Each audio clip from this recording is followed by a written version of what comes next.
Hey everyone, welcome back to Everything Meta. I am super excited to have you guys back on here, and I am super excited about 2022. I was just reading a CNBC article, and they mentioned that 2022 will be the biggest year for the metaverse so far. And I just recently released a video on this as well, talking about why the metaverse will be so huge in 2022, particularly for gaming.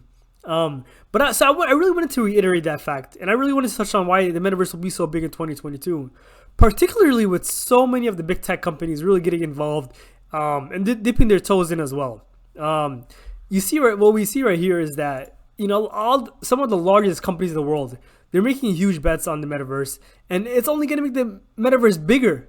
It's bigger. So let's see here. So we got Apple, the number one largest company in the world, getting involved in the metaverse. We have Microsoft, the second largest company in the world. We also have Google, the third largest company in the world, and then Meta, the seventh largest company in the world. And with we've seen what we've seen in the past with Apple.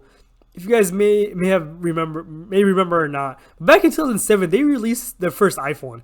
This was really the stepping stone that really changed mobile technology, by introducing this touchscreen technology. After that, we saw hardware. Once hardware was introduced, we saw software really take off, and all these apps being created, and all these different things being really well used, such as Facebook, Instagram, all these different applications that everyone's always on, TikTok as well.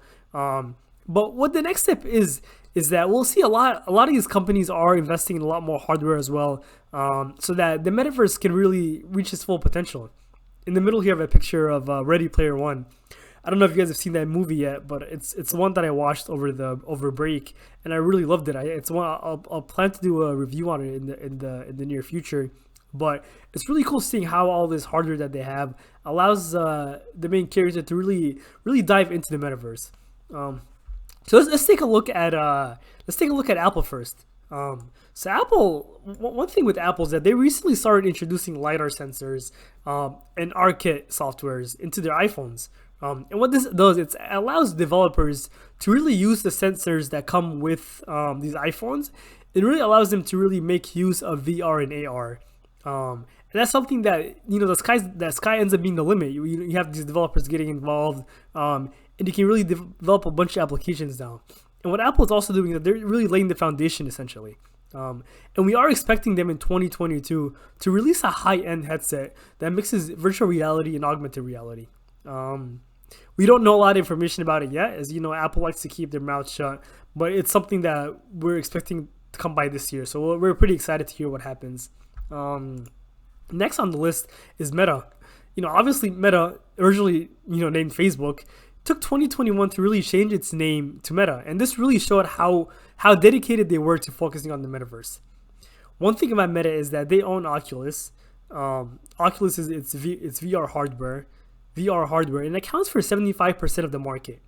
And one interesting thing is, on December 25th, the app for Oculus, the Oculus app, was actually the most popular app on the App Store.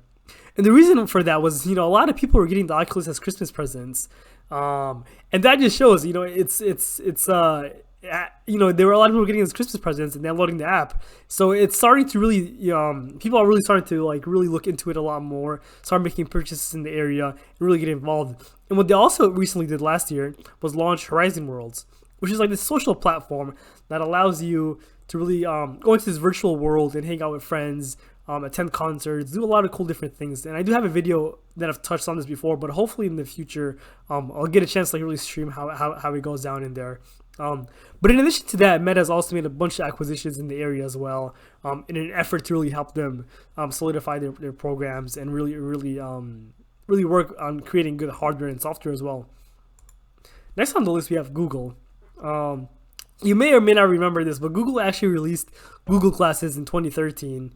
It's these glasses that kind of allow users to really, get introduced to AR, to augmented reality. But it didn't really take off. Actually, it performed pretty poorly. The main use case for it was with businesses using it for work.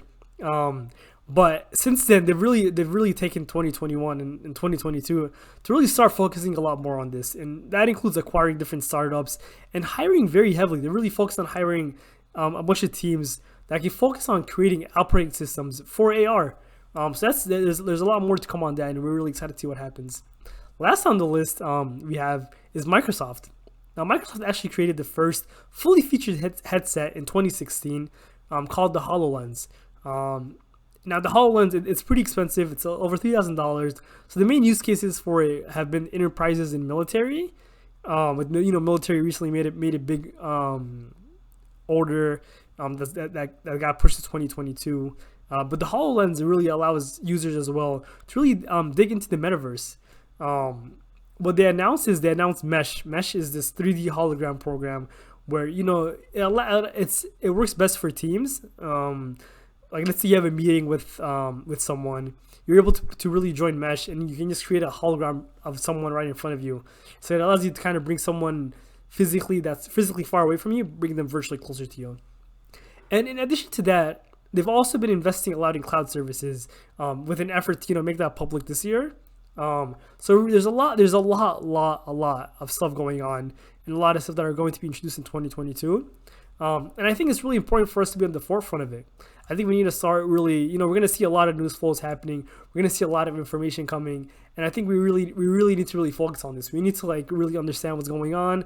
We need to see how we can get involved as well. The great thing about the metaverse is it piggybacks off of blockchain technology.